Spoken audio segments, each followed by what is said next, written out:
nafsu itu jangan dikasih kendor. Karena ayatnya waman nahan nafsa, siapa yang menahan jiwanya dari kecondongan fujurnya, jangan dikasih kendor. Jangan masker doang yang bilang jangan kendor.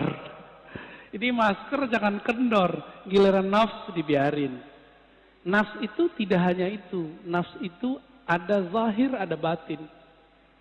Zahirnya nafs makan, pengen terlihat lebih baik depan orang. Batinnya nafs pengen dihargai, pengen dianggap alim, pengen menggurui orang, tidak mau digurui. Ini hati-hati. Masih ingat iblis?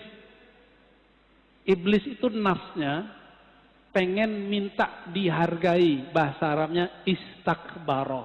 Jadi istakbaro itu bahasa halusnya pengen dihargai. Bukan saya pengen dihargai, tapi emang harusnya begitu. Ah, ini hati-hati. Orang-orang yang tersinggungan mulu hidupnya, hati-hati tuh. Jangan-jangan antum melihara kibr, salah satu karakternya nafs. Hati, biasanya pengurus masjid kena ujian begitu tuh. Pengurus masjid, guru-guru, syekh-syekh, kiai-kiai, pejabat-pejabat, atau mantan pejabat. Dia mantan masih pengen dihargai seperti pejabat.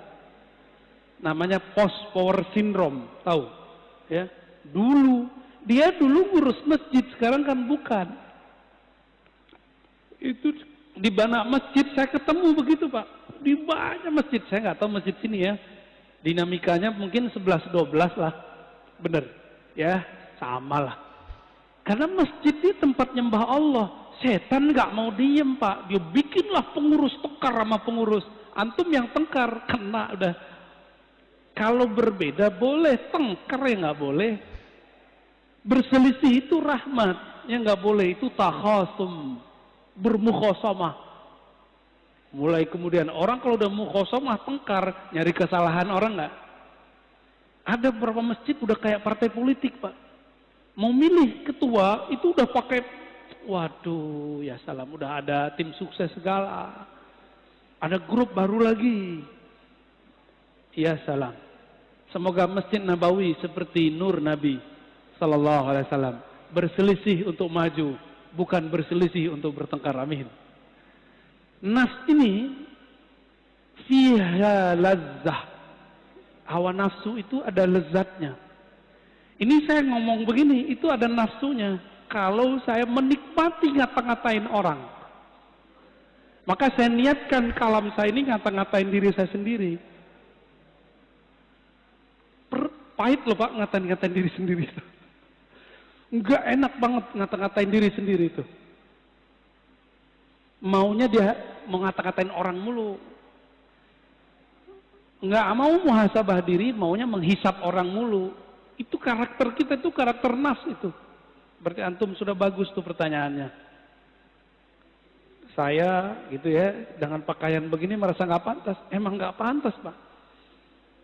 Cuma meskipun kita bukan orang soleh, kita mau meniru orang soleh walaupun hanya pakaiannya.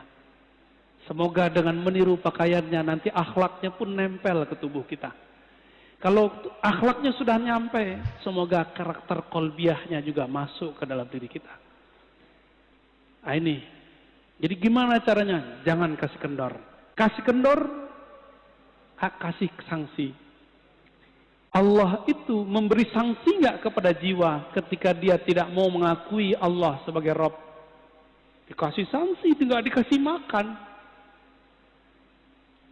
Maka antum yang lalai kepada Allah, kasih sanksi, matanya nggak boleh tidur 1 jam, kurangi zikir, baca Quran, sholat.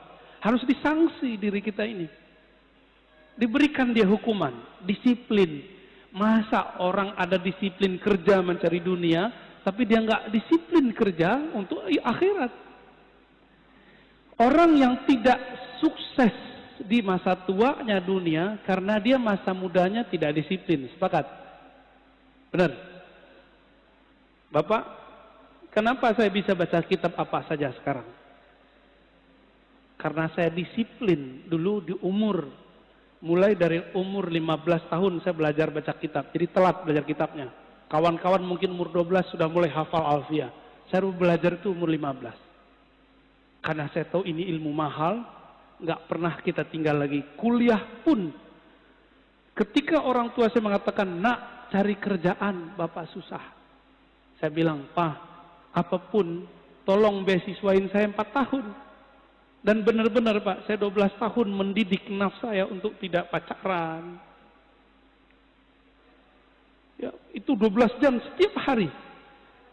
Enggak hura-hara ke sana sini, sibuk baca buku, masuk. Jadi merbot di pesantren, azan. Kadang-kadang imamnya nggak ada, kita jadi imam. Yang paling gawat apa? Dosen kita ini pesantren mahasiswa, dosennya nggak ada. Kita masih santri, orang pada ngelirik. Terpaksalah kita maju. Di situ saya baru tahu kalau saya banyak baca, Pak. Tapi saat itu karena guru jauh, kolbu masih ada sombong. Bertambah ilmu, tambah sombong. Bertambah bacaan, bertambah belagu. Itu saya alami dulu. Ini kan ada mahasiswa kita di sini udah jadi ustadz juga, Ibnu Hajar. Dia kan jurusan filsafat tuh. Ya, 11-12 lah kayak dia dulu. Bertambah baca kitab, bertambah sombong. Jadi saya kalau baca kitab dulu niatnya mau debat orang. Serius Pak. Jadi kalau baca ngapal hadis, saya niatin untuk debat salafi. Kalau baca kitab akidah, mau ngelawan Syiah, liberal. Kalau baca kitab filsafat, mau ngalahin orang-orang yang sok-sok ngomong filsafat. Bener-bener dulu. Gak ada yang bener. Kenapa? Di kolbu ada kiber. Di dalam jiwa ada karakter sombong yang belum dibenerin. Ketika bertambah sholat, bertambah sombong. Inilah yang terjadi pada orang baru hijrah jadi ustadz. Dirinya belum diberesin, apalagi mu'alaf. Bertahun-tahun dia makan haram. Sekarang mu'alaf dikasih panggung, nggak mau jadi santri. Sedangkan serigala, hewan ternak, hewan buas yang ada dalam dirinya belum dididik. Jadi tazkiyatun nafs ini, kalau bahasa guru saya dulu, saya masih ingat Syekh Maulana Muhammad Nuruddin Al-Khalidi An-Naqsyabandi, lalu Syekh Hasan Basri Jalil Al-Qadiri As-Samani. Apa kata mereka? Tazkiyatun nafs itu sama dengan mendidik anjing galak dalam hatimu, dalam jiwamu. Kamu itu sama, bahkan lebih jahat daripada anjing. Saya digitu-gituin sama guru saya dulu. Kamu itu lebih nakal daripada babi. Lebih jorok otaknya, seksnya daripada babi. Lebih sombong daripada monyet. Lebih sombong daripada binatang-binatang buas. Itulah kamu. Lebih nyala daripada anjing. Sekarang jadikan dia kerangkeng dia. Itu yang disebut dengan khalwat. Jadi berkhalwat itu untuk itu Pak. Apa yang lakukan orang khalwat? Puasa, zikir, sholat, kurangin melek, kurangin ngomong, kurangin mikir, banyakin zikir. Tapi harus dengan ilmu, harus dengan syekh mursyid yang alim. Alim ilmu nafs. Kalau nggak terhalu, ngaku jadi Tuhan kayak Ahmad Musodek atau ngaku jadi Nabi ya. Ahmad Musodek jadi Nabi dia. Itu prestasi orang Betawi Pak. Ada Nabi dari orang Betawi satu ya. Lumayan, Nabi ke-26. Baik, terjawab ya tentang nafs. Cara mencari-cari perhatian Allah terbaik, tercepat, paling mujarab adalah mengenalnya lalu mengingatnya. Cuma itu. Allah itu paling senang dikenal. Jadi paling senang narsis. Allah itu maha narsis. Kita nggak boleh niru itu sifatnya Allah. Hanya Allah yang boleh merasa pengen terkenal. Kita nggak boleh Pak. Ya, nggak enak terkenal itu, cukup Allah aja yang terkenal. Jadi gimana caranya? Kenali dia, sebut-sebut namanya. Itulah cara mencari perhatian Allah yang paling indah. Nanti Allah nggak akan kerjain kita. Kalau orang doa, malaikat naik ke atas. Allah nanya, pura-pura nanya, Allah ini kan suka canda. Allah itu santai.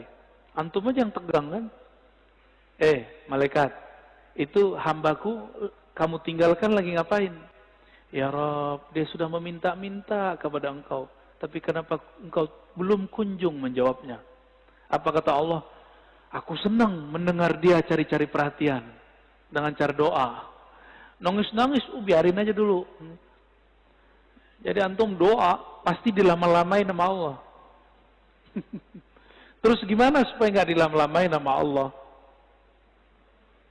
Fazkuruni azkurukum, langsung sebut aku, ingat aku langsung jawab ingatanmu.